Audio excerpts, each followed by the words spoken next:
விடுதலையாக்கப்பட்டாய்.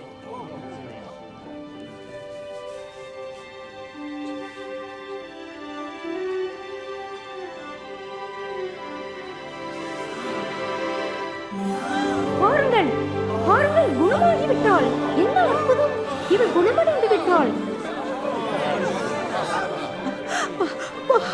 18 வருஷமா பட்ட பாடு எல்லாம் முடிந்தது.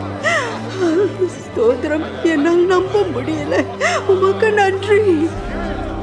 நாம் வேலை செய்வதற்கு 6 நாட்கள் உள்ளன. நீ அந்த நாட்களில் வந்து குணமாக்கிக் கொள். ஆனால் ஓய்வு நாட்களில் மட்டும் வரக்கூடாது. மாயக்காரரே, உங்களில் எவனும் ஓய்வு நாளில் தன் எருதையாவது கழுதையாவது தொழுவத்தில் இருந்து அவிழ்த்து அதற்கு தண்ணீர் காட்டுவதில்லையா? இதோ சாத்தான் 18 வருஷமாய் கட்டியிருந்த ஆபிரகாமின் குமாரத்தி ஆகிய இவளை ஓய்வு நாளில் இந்த கட்டிலிருந்து அவிழ்த்து விட வேண்டியதில்லை.